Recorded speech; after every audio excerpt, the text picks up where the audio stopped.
ஆண்டவர் இயேசுவின் நாமத்தில் தொலைக்காட்சிகளுக்கு என்னுடைய அன்பின் வாழ்த்துக்கள். இந்த நாளிலே என்னுடைய செய்தியினுடைய தலைப்பு என்னவென்றால் benefits and blessings of the church. ஒரு சபையின் நன்மைகளும் ஆசீர்வாதங்களும். அன்பானவர்களே, பெனிஃபிட்ஸ் என்பது வேறு, பிளெஸிங்ஸ் என்பது வேறு. பெனிஃபிட் என்பது தற்காலிகமானது, பிளெஸிங்ஸ் என்பது நிரந்தரமானது. ஆனால் தேவனுடைய ஆலயத்தில் இந்த இரண்டு ஆசீர்வாதங்களையும் கர்த்தர் வைத்திருக்கிறார். இன்றைக்கு நம்ம எல்லாருக்கும் அதிகமான பரிச்சயமான அடிக்கடி சொல்லப்படுகிற வார்த்தை 122ஆம் சங்கீதம்.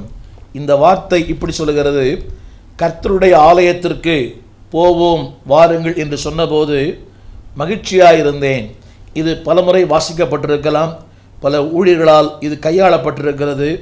கர்த்தருடைய ஆலயத்திற்கு போவோம் வாருங்கள் என்று சொன்னபோது மகிழ்ச்சியாயிருந்தேன். அன்பானவர்களே, இன்றைக்கு மகிழ்ச்சிக்கு காரணம் என்னவென்றால் ஆலயம். இந்த வார்த்தை இப்படி சொல்லுகிறது: சொன்ன கர்த்தருடைய ஆலயத்திற்கு போவோம் என்று எனக்கு சொன்னபோது நான் மகிழ்ச்சியாயிருந்தேன். இன்றைக்கு என்னுடைய இரண்டு பகுதிகளாய் இதை நான் பேச விரும்புகிறேன். முதல் குறிப்பு, ஏன் இன்றைக்கு மக்கள் ஆலயங்களுக்கு ஒழுங்காய் சொல்வதில்லை? ஆலயத்தில் ஆசீர்வாதம் உண்டு, மகிழ்ச்சி உண்டு, சந்தோஷம் உண்டு, சமாதானம் உண்டு, எல்லாம் உண்டு. இருந்தாலும் இன்றைக்கு மக்களுக்கு ஆலயம் போரடிக்கிறது. ஆவிக்குரிய சபைகளுக்கு கூட பாருங்களேன், ஏதோ போக வேண்டும் என்கிற கட்டாயத்தினாலே போகிறார்கள். ஏதோ நேரம் இருக்கிறது, சமயம் இருக்கிறது, போக வேண்டும். இந்த வாரம் போகாவிட்டால் ஏதோ நடந்துவிடும், எனவே ஏதோ ஒன்றுக்காக மக்கள் போகிறார்கள். ஆனால் திருமறை ஆழமாய் சொல்லுகிறது, கர்த்தருடைய ஆலயத்தை விட்டு விடாமல். இந்த நாளிலே என்னுடைய முதல் குறிப்பு என்னவென்றால், ஏன் மக்கள் இன்றைக்கு ஆலயத்தில் நாட்டம் இல்லை? காலை வந்தால் மாலை வருவதில்லை. இந்த வாரம் வந்தால் இதோடு கூட அடுத்த 3வது வாரம் அல்லாவிட்டால் திருவிருந்திற்கு மக்கள் திரளாய் வருகிறார்கள். இதோடு அடுத்த திருவிருந்திற்குத்தான் ஆவிக்குரிய சபைகளுக்கு வருகிறார்கள். ஒரு காலத்திலே அதாவது பேர் கிறிஸ்துவ சொன்னேன், அவர்களை இன்றைக்கு ஆவிக்குரிய மக்களே பேர் கிறிஸ்தவர்களாக ஒரு ஆவிக்குரிய சபைகளுக்கு போகிறார்கள். பிரம்மாண்டமான சபை, பிரம்மாண்டமான ஊழியர். ஆனால் அவர்களுக்கும் ஆண்டவருக்கும் சம்பந்தமில்லை, ஊழியனுக்கும் அவர்களுக்கும் சம்பந்தமில்லை. சில ஊழியரிடத்தில் இந்த விசுவாசி உங்கள் சபைக்கு வருகிறாரா என்று கேட்டால், அப்படியா, யோசித்து பார்க்கிறேன். என்னுடைய கருத்து என்னவென்றால், ஊழியருக்கும் அவருக்கும் தொடர்பில்லை. இன்றைக்கு மக்கள் ஒரு மெகா சபைக்கு போக விரும்புகிறார்கள். அதுக்கு பல காரணங்கள் இருக்கிறது. என்றால் இவர் அவரை கண்டுகொள்வதில்லை, அவரும் இவரை கண்டுகொள்வதில்லை. அன்பானவர்களே, ஒரு சபை என்று சொல்லும் போது ஐக்கியம், ஒரு ஊழியனுக்கும் ஒரு விசுவாசிக்கும் உள்ள தொடர்பு, அது ஒரு குடும்பம். அன்பானவர்களே, ஒரு குடும்பத்தில் இருக்கிற பிள்ளைகளை தகப்பன் அறிவான், அவனுடைய சத்தங்களை அறிவான், அவன் உணர்ச்சிகளை அறிவான். சபை என்பது இஸ் a family. எனவே தான் எபேசியர் வாசிக்கிறோம், முழு குடும்பத்துக்கும் நாமக்காரராகிய அவர்தான் நம்முடைய குடும்பத்திற்கு சொந்தக்காரர்.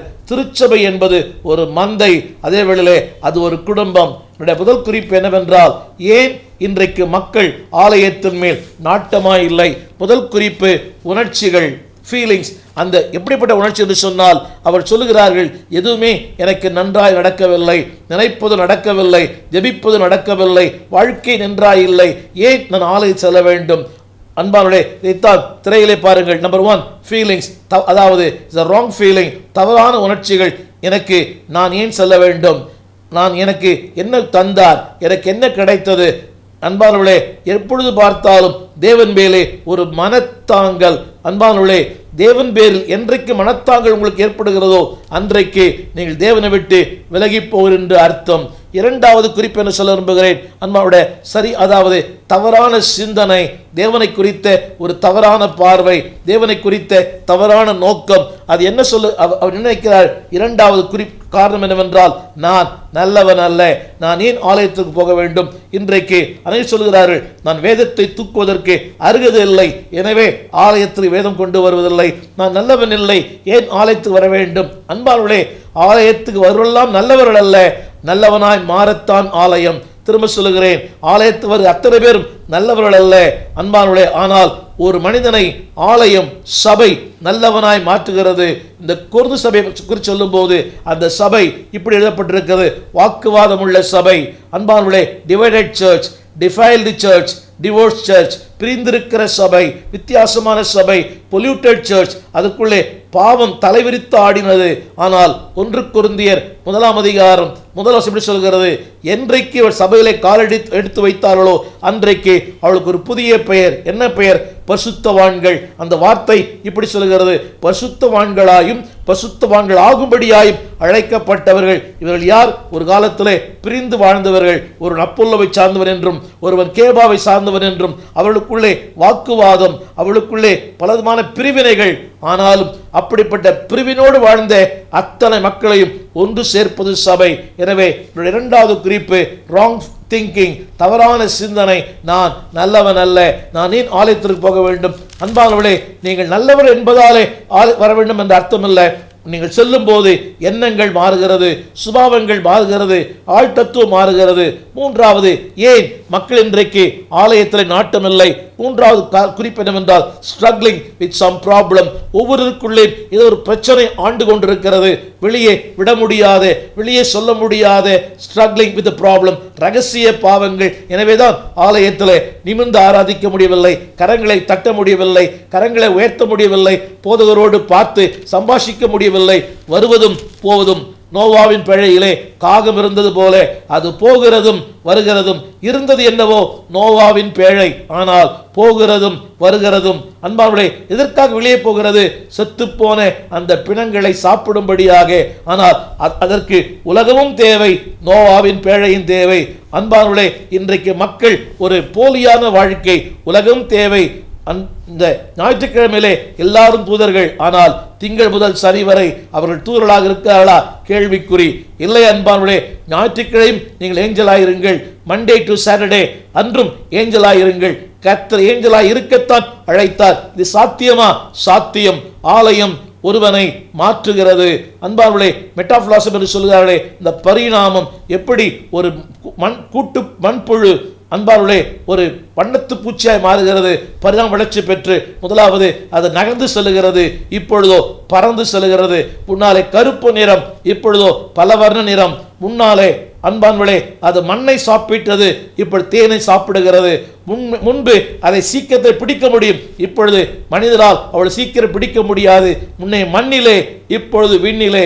ஒரு பண்டத்து பூச்சிக்கு அப்படிப்பட்ட ஒரு பரிணாமம் இருக்குமானால் ஆண்டவரை ஆராதிக்கிற பிள்ளைகளுக்கு ஒரு மிகப்பெரிய பரிணாம வளர்ச்சி உண்டு. 4வது குறிப்பாக நான் சொல்ல விரும்புகிறேன் என்னவென்றால், மன அழுத்தங்கள், டிப்ரெஷன். என்னவென்றால், அவன் நன்றாயிருக்கிறார், இவன் நன்றாயிருக்கிறார், அவருடைய வீட்டிலே திருமணம், இவருடைய வீட்டிலே திருமணம், அவருடைய பிள்ளைக்கு வேலை வாய்ப்பு, அவர்கள் வாழ்ந்திருக்கிறார்கள், அப்படி வசதியா இருக்கிறார்கள், வீடு வசதி, கார் பங்களா, எனக்கு ஒன்றுமில்லையே, நான் ஏன் இல்லை? அன்பானவர்களே, அதுதான் மன அழுத்தங்கள். அன்பானவர்களே, மன அழுத்தத்துக்கு ஒரே மருந்து கர்த்தருடைய சபை. சபைக்கு சென்று பாருங்கள், அந்த வார்த்தை சொல்கிறது, போவோம் வாருங்கள் என்று சொன்னபோது, அதாவது சொன்னபோதே மகிழ்ச்சியானால் உள்ளே சென்றால் எத்தனை பெரிய மகிழ்ச்சி.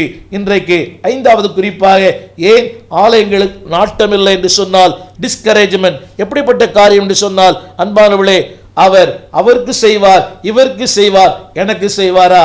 இல்லை அன்பானவர்களே, தேவன் பட்சபாதம் உள்ளவர் அல்ல.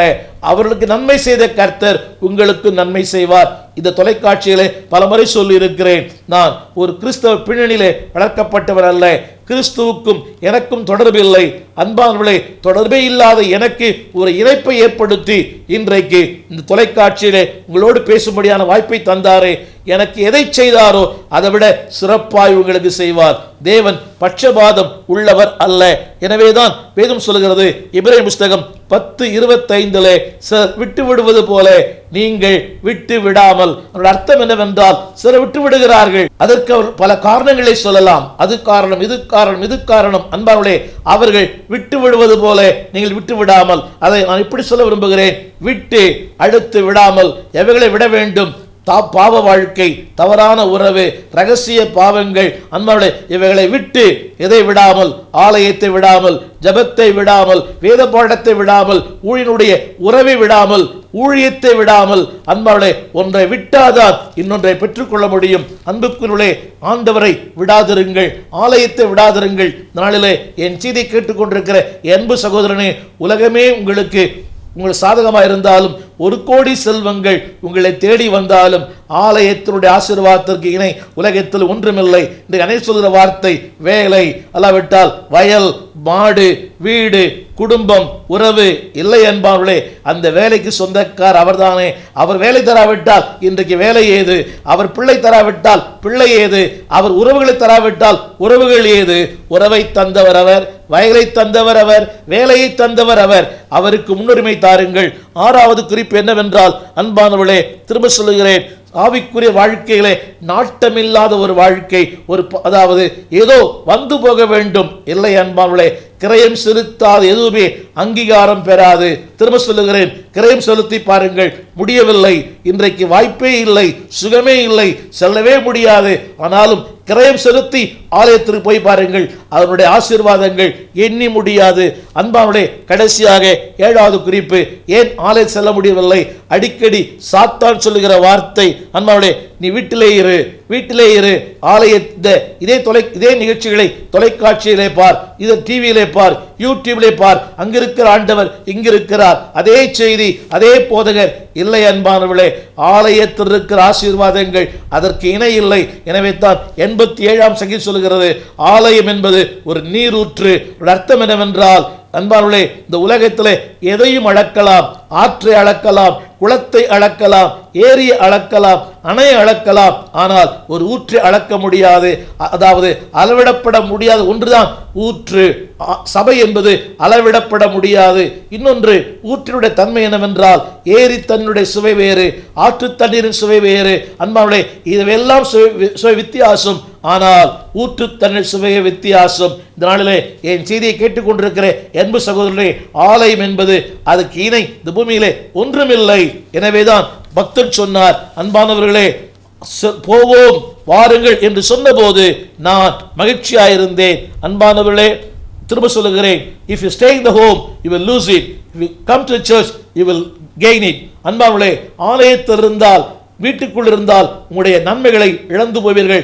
வேதம் சொல்கிறது, ஆலயத்திலே நன்மையும் கிருபைகளும் ஏராளமாய் இருக்கிறது. இந்த நாளிலே அன்பானவர்களே, ஆலயம் என்பது உங்களை தேவன் தொடுகிற இடம், தேவன் உங்களோடு பேசுகிற இடம், உங்களை உணர்த்தும் இடம், உங்கள் ஆண்டவர் உங்களை உருவாக்கும் இடம். அன்பானவர்களே, அங்கே அவருடைய தொடுதலை உணர முடியும், அவருடைய நன்மைகளை உணர முடியும். இங்கே தொடர்ந்து சொல்ல விரும்புகிறேன், ஆலயத்தினுடைய முதல் ஆசீர்வாதம் 122ஆம் சங்கீதம் முதல் வசனம், மகிழ்ச்சி, ஜாய். அன்பானவர்களே, மகிழ்ச்சி, சந்தோஷம் என்பது வேறு, மகிழ்ச்சி என்பது வேறு.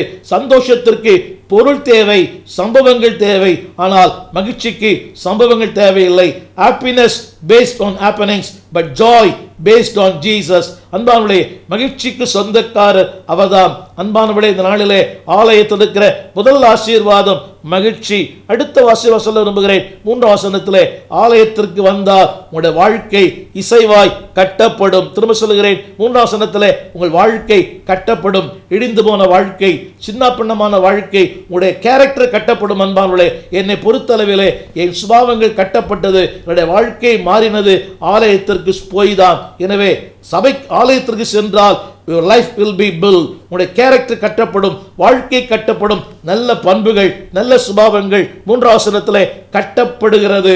ஆலயத்திற்கு போகும்போது வாழ்க்கை கட்டப்படும், ஊழியம் கட்டப்படும், குடும்பம் கட்டப்படும். 3ஆம் வசனம் விரும்புகிறேன், ஆலயத்திற்கு போகும்போது உங்களை கர்த்தர் சாட்சியாக நிறுத்துகிறார். 4ஆம் வசனத்திலே இஸ்ரவேலுக்கு சாட்சியாக, இந்த தேசத்துக்கு உங்களை சாட்சியாய் கர்த்தர் மாற்றுவார். அன்பானவர்களே, சாட்சி சொல்லுவதல்ல, இந்த தொலைக்காட்சியிலே ஏராளமான மக்கள் சாட்சி சொல்லுகிறார்கள். இதன் அடிப்படையிலே ஆலயத்திற்கு சென்றதினாலே 4வது குறிப்பு, ஆலயத்துக்கு சென்றால் உங்களையே ஒரு லிவிங் டெஸ்டிமனி, ஒரு சாட்சியாய் மாற்றுவார். அன்பானவர்களே, நீங்கள் இதை சோதித்து பாருங்கள். திருமறை சொல்லுகிறது, சோதித்து பாருங்கள் என்று சொல்லி தேவன் சொன்ன ஒரே வார்த்தை அங்குதான், மல்கியாவிலே. ஆலயத்துக்கு வந்து பாருங்கள். உங்களுடைய வாழ்க்கை வந்து போகிற வாழ்க்கை அல்ல, தங்கி தாபரிக்கிற வாழ்க்கை, சாட்சியாக.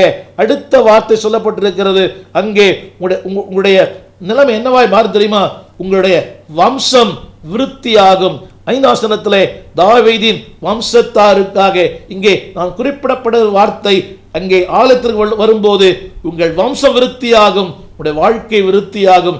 விருத்தியை தருகிறது கர்த்தருடைய ஆலயம். அடுத்த குறிப்பா சொல்ல விரும்புகிறேன், ஆலயத்தினுடைய இன்னொரு ஆசீர்வாதம், 6ஆம் வசனத்திலே சமாதானம். அன்பானவர்களே, இந்த உலகத்திலே அங்கும் இங்கும் எங்கு பார்த்தாலும் சமாதான குறைவு. ஆனால் தேவன் சொல்கிறார் சமாதானம். இந்த நாளிலே அன்பானவர்களே, ஆலயத்தில் இருக்கிற ஆசீர்வாதங்களுக்கு இணை ஒன்றுமில்லை. தொடர்ந்து நான் சொல்ல விரும்புகிறேன். அடுத்தபடியாக ஆலயத்திலே சுகம். திருமறை சொல்கிறது சுகித்திருப்பார்கள். அன்பானவர்களே, ஆலயம் என்பது சுகத்தை தருகிற ஆண்டவர். வாழ்க்கையில பல வியாதிகள் இருக்கலாம். உங்களுக்கு சொல்லியிருப்பேன், சில ஆண்டுகளுக்கு முன்பாக எனக்கு ஒரு 10 அடைப்புகள் 5 குழாய்கள் உள்ளே பொருத்தப்பட்டிருக்கிறது. ஆனால் ஒன்று தெரியும், ஆலயம் ஒரு தெய்வீக சுகத்தை கொடுக்கிற இடம். There's a divine healing in the house of God. தேவனுடைய ஆலயத்திலே அன்பார்களே ஒரு தெய்வீக சுகம் உண்டு. உலகம் கொடுப்பது தற்காலிக சுகம், ஆனால் ஆலயம் கொடுப்பது நிரந்தரமான சுகம். அடுத்தபடியாக இதே திரும்ப சொல்லுகிறது 7ஆம் வசனத்திலே சுகமும் இருப்பதாக. அன்பானவர்களே, ஆலயத்திலே ஒரு தெய்வீக சுகத்தை கர்த்தர் வைத்திருக்கிறார். முடியவே இல்லை, அதாவது போகவே முடியாத நிலை. ஆனாலும் வந்து பாருங்கள், ஒரு தெய்வீக சுகத்துக்கு சொந்தக்காரராய் கர்த்தர் உங்களை மாற்றுவார். எல்லாவற்றுக்கும் மேலாக அன்பானவர்களே, முன்பா சொல்லுகிறது கர்த்தருடைய ஆலயத்திலே நன்மை உண்டு. அன்பானவர்களே, ஆண்டவர் கொடுக்கிற நன்மைகளுக்கு இணை பூமியில் இல்லை. இதை நான் ரொம்ப சுருக்கமாக சொல்ல விரும்புகிறேன். Number 1, Church is a holy place. சபை என்பது ஒரு பரிசுத்தமான இடம். அங்கே வருகிற உங்களையும் அவர் பரிசுத்தவானாய் மாற்றுவார். 2வது, honored place, கனம் பண்ணப்படுகிற இடம். அன்புக்குள்ளே ஏழை பணக்காரன் உயர்வு இல்லை. அங்கே ஏழை இல்லை, பணக்காரன் இல்லை. அன்பானவர்களே, சபை என்பது எல்லாருக்கும் சொந்தம். Is honored place. இந்த பூமியிலே நிலைகளை விட கர்த்தர் சபையை கனம் பண்ணி இருக்கிறார். So it is an honored place. வேதம் சொல்கிறது அந்த கணத்துக்கு இடத்துக்கு வரும்போது நீங்கள் கனமுள்ள மனிதர்களாய் மாறுவீர்கள். 3 சொல்ல நம்புகிறேன், it is a happy place. அது சந்தோஷமான இடம், மகிழ்ச்சியின் இடம். அன்பானவர்களே, உள்ளத்தின் மகிழ்ச்சி, இல்லத்தின் மகிழ்ச்சி. வேதம் சொல்கிறது சங்கீதத்திலே, அதாவது சர்வ பூமிக்கும் அது மகிழ்ச்சியான இடம். அன்பானவர்களே, அந்த மகிழ்ச்சி ஆலயம் உங்களுக்கு இலவசமாய் கொடுக்கிறது. மகிழ்ச்சி என்பது பார்ட்டியில் அல்ல, மகிழ்ச்சி என்பது விருந்திலும் களியாட்டத்திலும் அல்ல. மகிழ்ச்சி என்பது கர்த்தருடைய ஆலயத்திலே. திரும்ப 4 காரியங்கள் சொல்லுகிறேன். சபை எதற்காக? Number 1, it's a place of peace. அது சமாதானத்தின் இடம். 2வது, it's a place of prosperous, உன்னை செழிப்பாக்கும் இடம். 3வது, place of praise, உன்னை துதிக்க வைக்கிற இடம். இது place of praise, pray, உன்னை ஜெபிக்க வைக்கிற இடம். இந்த இடத்திலே நீ வரும்போது அன்பானவர்களே உன்னுடைய வாழ்க்கை மாறும். இந்த இடத்திலே இதனுடைய கருத்து என்னவென்றால், ஆலயத்திலே நீ தேவனால் சூழப்பட்டிருக்கிறாய். இன்றைக்கு 7ஆம் சங்கீதத்திலிருந்து சில சத்தியங்களை உங்களோடு பகிர்ந்து கொள்ளும்படி விரும்புகிறேன். இந்த செய்திகள் உங்களுக்கு தேவையானால் ஊழியர்களுக்கு மிகுந்த பயனுள்ளதாக இருக்கும். உன்னுடைய விளக்கங்கள், அவனுடைய பின்னணி, இவைகளெல்லாம் அதில் விளக்கியிருப்போம். நீங்கள் மக்களுக்கு போதிக்கிற அளவுக்கு அந்த செய்திகள் அமைந்திருக்கும். எனவே இந்த நாளிலே 7ஆம் சங்கீதத்திலிருந்து சில சத்தியங்களோடு பகிர்ந்து கொள்ளும்படி விரும்புகிறேன். இந்த சங்கீதத்தினுடைய சத்தியம் என்னவென்றால், தேவன் நீதி உள்ள நியாயாதிபதி. God is a God of righteousness. அன்பானவர்களே, பல நேரங்களில் நம்முடைய வாழ்க்கையிலே தேவன் அநீதி செய்தது போல தோன்றும். நம்முடைய சூழ்நிலைகள், நம்முடைய சம்பவங்கள், ஏமாற்றங்கள், இல்லாமை, வெறுமை, நாம் எதிர்பார்த்த அளவுக்கு வாழ்க்கை அமையவில்லை, எதிர்பார்த்த மனைவி அமையவில்லை, எதிர்பார்த்த கணவன் இல்லை, எதிர்பார்த்த பிள்ளைகள் இல்லை, எதிர்பார்த்த அளவுக்கு ஊழியங்கள் இல்லை, எதிர்பார்த்த அளவுக்கு உறவுகள் இல்லை. அது பெரிய ஏமாற்றம். ஆனால் இவைகளுக்கு மத்தியிலே திருமறை சொல்கிறது தேவன் நீதி உள்ள நியாயாதிபதி. பல நேரங்களிலே நாங்கள் நன்மைக்காய் காத்திருக்கிறோம், தீமை வருகிறது. வெளிச்சத்திற்காய் காத்திருக்கிறோம், இருள் வருகிறது. ஆரோக்கியத்திற்காய் காத்திருக்கிறோம், வியாதி வருகிறது. அப்படிப்பட்ட நேரங்களிலே உள்மனம் சொல்கிறது, கர்த்தர் எனக்கு அநீதி செய்து விட்டார். என் கணவன், என் மனைவி, என் பிள்ளைகள், இவர்களை ஏன் ஆண்டவர் காரணமில்லாமல் இந்த பூமியிலே ஏன் என்னை விட்டு விலக்கி வைத்தார்? ஏன் அவர்கள் பூமியில் என்னோடு இல்லை? இப்படிப்பட்ட 1000 கேள்விகள். ஆனால் அன்பானவர்களே, இந்த 1000 கேள்விகளுக்கு மத்தியிலே திருமறை திரும்ப திரும்ப பேசுகிறது, தேவன் நீதி உள்ள நியாயாதிபதி. இந்த சங்கீதம் இப்படி ஆரம்பிக்கிறது, பென்யமீனாகிய கூஷ் என்னுடைய வார்த்தை நிமித்தம் தாவீது கர்த்தரை நோக்கி பாடின பாடல். இந்த கூஷ் என்பவன் யார் என்றால், அன்பானவர்களே, தாவீதுக்கு விரோதமாய் காரியங்களை செய்தவன். இதை தாவீதினுடைய வாழ்க்கையில பலமுறை தாக்குதல். ஆனால் இப்படிப்பட்ட நேரங்களிலே இன்றைக்கு ஒரு 4 குறிப்புகளை நான் சொல்ல விரும்புகிறேன். நம்பர் 1, அன்பானவர்களே, பி ஆனஸ்ட் வித் காட். எல்லா சூழ்நிலைகளிலும் கர்த்தருக்கு உண்மையாயிருங்கள். இதைத்தான் அவர் சொல்லுகிறார். என் முதல் வசனத்திலே, என் தேவனாகிய கர்த்தாவே, நான் உம்மை நம்பி இருக்கிறேன். ஆங்கிலத்திலே பி ஆனஸ்ட். அன்பானவர்களே, இந்த நாளிலே நான் சொல்ல விரும்புகிற சத்தியம் என்னவென்றால், எதிர்மறையான சூழ்நிலைகளிலே நாம் நம்முடைய உண்மையை விட்டு விடுகிறோம். காரணம் என்னவென்றால், உண்மையாய் வாழ்ந்தோம், நீதியாய் வாழ்ந்தோம், ஆனால் கிடைத்தது என்ன? ஏமாற்றம். கிடைத்தது என்ன? நம் வாழ்க்கையிலே பலவிதமான விமர்சனங்கள், தேவையில்லாத நம்மை குறித்து தவறான வார்த்தைகள். இப்படிப்பட்ட நேரங்களிலே மனம் சோர்ந்து போகிறது. மனம் மட்டுமல்ல, இதயம் சோர்ந்து போகிறது, சரீரம் சோர்ந்து போகிறது. ஏன்? பல நேரங்களிலே கர்த்தரையே விட்டு நாம் ஓடி விடுகிறோம். ஏனென்றால் ஆண்டவருக்காக வாழ்ந்தோம், ஆண்டவருக்காக ஜீவித்தோம், ஆண்டவரை குறித்து பேசினோம், ஆண்டவருக்காக வைராக்கியமாக வாழ்ந்தேனே, என்னை தேவன் கைவிட்டு விட்டாரே, என்னை தலைகுடி செய்து விட்டாரே.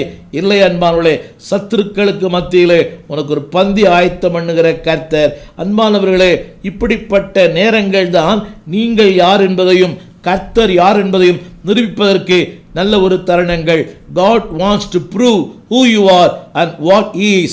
அவர் யார் என்பதையும் நீங்கள் யார் என்பதையும் நிரூபிக்கிற தருணங்கள். இந்த வார்த்தை அவன் சொல்லுகிறான், என் தேவனாகிய கர்த்தாவே, நான் உம்மை நம்பி இருக்கிறேன்.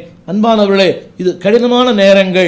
ஏனென்றால் என்னை சுற்றி சத்துருக்கள், என்னை சுற்றி எதிர்மறையான சம்பவங்கள், என்னை சுற்றி 1000 பிரச்சனைகள். இப்படிப்பட்ட நேரங்களிலே அன்பானவர்களே, உலகம் புரிந்து கொள்ளவில்லை, கணவன் புரிந்து கொள்ளவில்லை, மனைவி புரிந்து கொள்ளவில்லை, பெற்ற பிள்ளைகள் உங்களை புரிந்து கொள்ள முடியாது. ஏன்? உங்கள் ஊழியனும் உங்களை புரிந்து கொள்ள முடியாது. இப்படிப்பட்ட நேரங்களிலே நீங்கள் சொல்ல வேண்டிய வார்த்தை, Lord I trust you, Lord I believe you. இதைத்தான் ஆரம்பத்தில் சொன்னேன். Be honest with God. அன்பானவர்களே, இந்த நாட்களிலே நான் உண்மையாக இருக்கிற மக்கள் மிக குறைவே.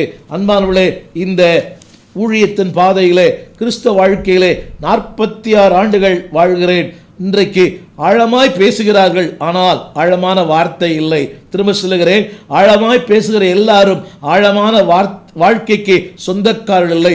ஆழமாய் பேசலாம், ஆனால் ஆழமாய் பேசினாலும் வாழ்க்கை ஆழமாய் இல்லாவிட்டால் வார்த்தை ஆழமாய் இருக்காது. எனக்கு அன்பானது கர்த்தருடைய பிள்ளைகளே, உங்கள் வாழ்க்கை ஆழமாய் இருக்க வேண்டுமானால் அன்பானவர்களே, எந்த சூழ்நிலைகளும் கர்த்தரை நம்புங்கள். Trust the Lord. ஏனென்றால் இந்த நாட்களிலே நன்மை பெற்ற உலகம், நன்மைக்கு தீமை செய்கிற உலகம், நன்மைகளை புறக்கணிக்கிற உலகம், ஏமாற்றுகிற உலகம், எதிர்த்து பேசுகிற உலகம், உண்மைக்கு இங்கே நீதி இல்லை. அன்பானவர்களே, இந்த உலகத்திலே அக்கிரமங்கள் கிரமங்கள் தான் அக்கிரமங்கள். புரிந்து நினைக்கிறேன். அக்கிரமமாக வாழ்கிற ஒருவர் இந்த பூமியிலே மதிக்கப்படுகிறார். கிரமமாய் வாழ்கிற ஒருவர் இந்த பூமியிலே உதாசீனம் பண்ணப்படுகிறார். ஊழியத்திலும் இதுதான் உண்மை அன்பானவர்களே. ஆனால் எதை குறித்தும் நீங்கள் பயப்பட வேண்டாம், எதை குறித்தும் கவலைப்பட வேண்டாம். நீங்கள் தைரியமாய் சொல்லுங்கள், நான் கர்த்தரை நம்பி இருக்கிறேன். எப்பொழுது தெரியுமா?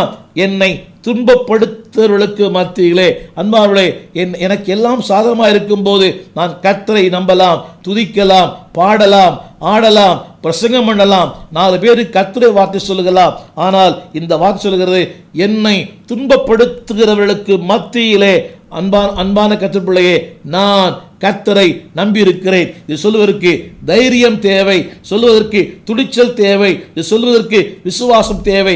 எல்லாவற்றுக்கும் மேலாக தேவன் மேல் ஒரு அன்பு தேவை.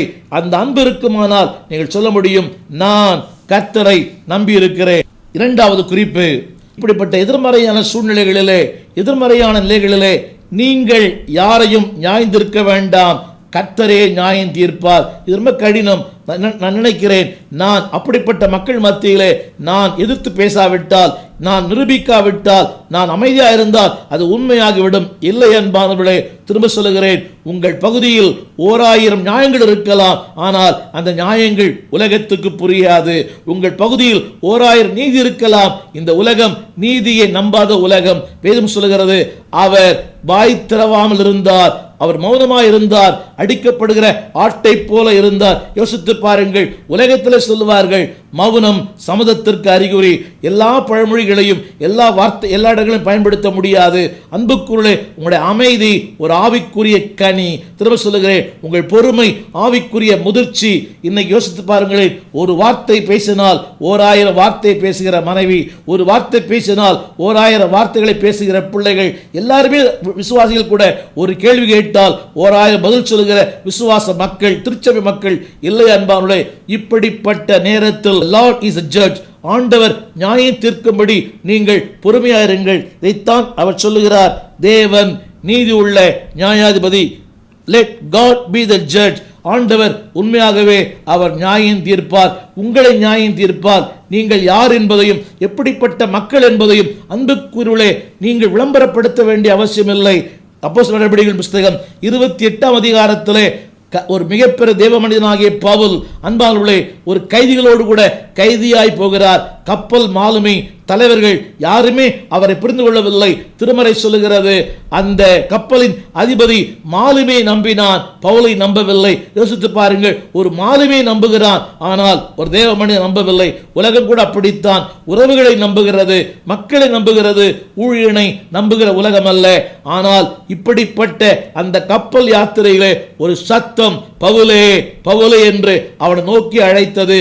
அப்பொழுதுதான் மக்களுக்கு புரிந்தது, இவர் தேவ மனிதன். அன்புக்குரியவர்களே, எந்த பவுல் அங்கு இழந்து பேசப்பட்டாரோ அந்த பவுலால்தான் அத்தனை பேரும் கரை சேர்ந்தார்கள். அந்த கரை சேர்க்கிற கிருபை யாருக்கு? தேவ மனிதனாகிய பவுலுக்கு. ஒருவேளை இழந்து பேசலாம், ஆனால் நீங்கள் தான் அந்த குடும்பத்தை, அந்த சமுதாயத்தை கரை சேர்க்கும் மக்கள் என்பதை இப்பொழுது அறியார்கள், பின்னால் அறிந்து கொள்ளுவார்கள். God be the judge in your life. ஆண்டவர் உன் வாழ்க்கையின் நியாயாதிபதி. ஒருவேளை தாமதமாக இருக்கலாம், நீங்கள் விரும்பினது நடக்காமல் இருக்கலாம், நீங்கள் மனம் விரும்பினதை பெற்றுக்கொள்ளாமல் இருக்கலாம். ஆனால் தேவன் எதை விரும்பினாரோ அதை வாழ்க்கையில் தந்திருக்கிறார். ஒருவேளை நீங்கள் கேட்டது போல கிடைக்காமல் இருக்கலாம், ஆனால் அவர் சுத்தத்தின்படி அவர்களுக்கு கொடுத்திருக்கிறார். இது திரும்ப சொல்லுகிறேன், தேவன் நீதி உள்ள நியாயாதிபதி. மூன்றாவது குறிப்பு என்னவென்றால், இப்படிப்பட்ட உங்களை எதிர்த்து பேசுகிற, துன்பப்படுத்துகிற, உங்களை காரணமில்லாமல் பகைக்கிற இப்படிப்பட்ட மக்கள் மத்தியிலே be wait upon the Lord. கர்த்தருக்காக பொறுமையோடு காத்திருங்கள். 8ஆம் வசனத்திலே கர்த்தர் ஜனங்களுக்கு நியாயம் செய்தார். யோசித்து பாருங்கள், அந்த வார்த்தை சொல்லுகிறது, ஆண்டவர் என்னில் உள்ள உண்மையின்படியே எனக்கு நீதி செய்கிற கர்த்தர். அன்பானவர்களே, தேவன் நிதானமாய் செய்வார், ஆனால் நீதியாய் செய்வார். God does slow but very strong. தேவன் நிதானமாய் செய்வார், ஆனால் நிச்சயமாய் செய்வார். அந்த வார்த்தையை நான் சொல்லுகிறேன், கேளுங்கள் அன்பானவர்களே. அந்த 8ஆம் வசனத்திலே என் நீதியின்படியும் ஆண்டவர் என் உண்மையின்படியும் கட்டாயம் உங்களுக்கு நியாயம் செய்வார். நாளிலே ஒருவேளை இந்த உலகத்திலே தோற்று போயிருக்கலாம், இந்த வழக்குகளிலே தோற்று போயிருக்கலாம். இந்த வழக்கிலே தோற்று போயிருந்தாலும் பரலோகத்தின் வழக்கிலே வெற்றி பெற்றிருக்கிறீர்கள். இந்த உலகத்திலே அநீதி ஜெயிக்கிறது, நீதி தோற்று போகிறது. அப்சலோம் இங்கே ஜெயித்தான், ஆனால் நித்தியத்திலே தோற்று போனான். தாவீது இங்கே தோற்று போனான், நித்தியத்திலே வெற்றி பெற்றான். உலகத்தின் வெற்றி தோல்விக்காக, உங்கள் தோல்வி வெற்றிக்காக. அந்த வார்த்தை சொல்கிறது, ஆண்டவர் நீதியின்படியும் உண்மையின்படியும் உனக்கு நியாயம் செய்வார். நாளிலே அன்பான தேவ பிள்ளையே, ஒருவேளை நியாயத்திற்காக போராடி போராடி ஓய்ந்து போயிருக்கலாம். திருமறை சொல்லுகிறது, நியாயஸ்தலத்தை நோக்கி பார்த்தேன், அங்கே நீதி இல்லை. இது பணம் பேசுகிற உலகம். பணம் பாதாள வரைக்கும் செல்லும். ஆனால் தேவன் தனக்கென்று காத்திருக்கிற தன்னுடைய பிள்ளைகளுக்கு நிச்சயமாய் அவர் நீதி செய்கிற கர்த்தர். மூன்றாவது குறிப்பை சொன்னேன் அன்பானவர்களே, தேவன் நீதி செய்ய வேண்டுமானால் நீங்கள் அவருக்காக பொறுமையோடு காத்திருங்கள். இதைத்தான் சங்கீதக்காரர் சொல்கிறார், நான் கர்த்தருக்காக பொறுமையோடு காத்திருந்தேன், அவர் இடமாய் சாய்ந்து என் கூப்பிடுதலை கேட்டார். இவர் யார் தெரியுமா? உன் பக்கமாய் சாய்கிறவர். உலகம் காசு கொடுத்தால் சாயும் அன்பானவர்களே, ஆனால் தேவன் அப்படி இல்லை. அவர் காசு கொடுத்து சாய்கிறல்ல, தனக்காய் வாழ்கிற, தன்னை நேசிக்கிற, தனக்காய் காத்திருக்கிற தன்னுடைய பிள்ளைகளின் பக்கமாய் சாய்ந்து அவருடைய செவிகளை, அவருடைய விண்ணப்பங்களை கேட்கிற ஒரு கர்த்தர். மூன்றாவது குறிப்பு சொன்னேன். அப்படிப்பட்ட 10ஆம் வசனத்திலே அவர் என்ன செய்கிறாராம்? அப்படிப்பட்ட மக்களுக்கு அவர் கேடகமாக இருக்கிறார். யோசித்து பாருங்கள், இந்த பூமியிலே நீங்கள் ஒருவேளை விமர்சனங்களாலே, எல்லாரை குறித்து விமர்சனங்கள், யாரை குறித்து இல்லை, அதாவது வாழ்ந்தாலும் பேசும் தாழ்ந்தாலும் பேசும். கனி கொடுக்கிற ஒரு மரம் கட்டாயம் கல்லடிப்படும். அப்படிப்பட்ட உலகத்திலே இந்த வார்த்தை சொல்கிறது, அவர் என் இருதயங்களை சோதிக்கிற கர்த்தர். 1 வசனத்திலே 10 வசனத்திலே அப்படிப்பட்ட மக்களுக்கு, சத்துருக்களுக்கு மத்தியில் பலமுறை தாக்குதலுக்கு மத்தியிலே அவர் யாரா இருக்கிறார்? கேடகம். அவருடைய தன்மை என்ன? எல்லாவற்றையும் தாங்குகிற தன்மை, அதாவது எதிர்ப்புகளை சமாளிக்கும் தன்மை. எத்தனை கல்லடிகள் வந்தாலும் சொல்லடிகள் வந்தாலும் தாங்கிக் கொள்கிற ஒரு மனப்பக்குவம், அதுதான் கேடகம். It protects. அன்பானவர்களே, தேவன் உங்களை இப்படிப்பட்ட மக்கள் மத்தியிலே அவர் பாதுகாக்கிற கர்த்தர். 4வது குறிப்பு சொல்ல விரும்புகிறேன். அன்பானவர்களே, வேதம் சொல்கிறது அவர் சும்மா இல்லை, அவர் செயல்படுகிற கர்த்தர். அது நினைக்கிறார்கள் தேவன் சும்மா இருக்கிறார். இல்லை அன்பானவர்களே, தேவன் அமைதியா இருக்கிற நேரம் அல்ல, உனக்காக சிறப்பான ஒன்றை செயல்படுத்தும் நேரம். அதை நினைக்கிறார்கள் தேவன் மௌனமா இருக்கிறார், அவர் எங்கே இருக்கிறார்? இல்லை அன்பானவர்களே, உன் சுவாசத்தை விட நெருக்கமாக இருக்கிறார். தேவன் மௌனமாயிருக்கும் நேரம் அல்ல, சிறப்பான ஒன்றை உனக்காக செயல்படுத்தி கொண்டிருக்கிறார். இந்த சின்ன மூளைக்கு அது தெரியாமல் இருக்கலாம். அடுத்த வார்த்தை சொல்கிறது 12 தம்முடைய வில்லை அவர் நாணேற்றி அதை ஆயத்தப்படுத்தியிருக்கிறார். தேவன் பொதுவாகவே பட்டயத்தை கருக்காக்குவதில்லை, அழிக்கும் தேவன் அல்ல, அவர் உருவாக்கும் தேவன். பேதுரு பார்த்து சொன்னார், என்னை பின்பற்று, நான் உன்னை ஆக்குவேன். ஆங்கிலத்திலே follow me, I will make you. உருவாக்குகிற கர்த்தர். ஆனால் இங்கே சொல்லுகிறார் அவர் நாணேற்றி அதை ஆயத்தப்படுத்தியிருக்கிறாராம். யாருக்கு? சத்துருக்களுக்கு. அவரோடு கூட யுத்தம் பண்ணுகிறவர்களுக்கு, பாவிகள் மேல் சினங்கொள்ளுகிற ஒரு கர்த்தர். இந்த வார்த்தை சொல்கிறது, அன்பானவர்களே, நீங்கள் கர்த்தருக்கென்று காத்திருங்கள், நீங்கள் உயர்வீர்கள். அவர்கள் வெட்டின குழியிலே அவர்களே விழுவார்கள். உங்களை வெற்றி சிறக்க பண்ணுவார். நீங்கள் யார் என்பதை கர்த்தர் நிரூபிப்பார். எங்கள் விலாசம் போதகர் ஸ்டீஃபன் தேவகுமார், திறந்த வாசல் சபை, நம்பர் 65, பரமானந்த தெரு, 7 கிணறு, சென்னை 600001. தொடர்புக்கு 9841839287. மேலும் 04443183330. எங்கள் மின்னஞ்சல் stephenopendor@gmail.com. எங்கள் தேவ செய்திகளை யூடியூப் சேனலில் பார்த்து பயனடையுங்கள். தேவன் உங்களை ஆசீர்வதிப்பாராக.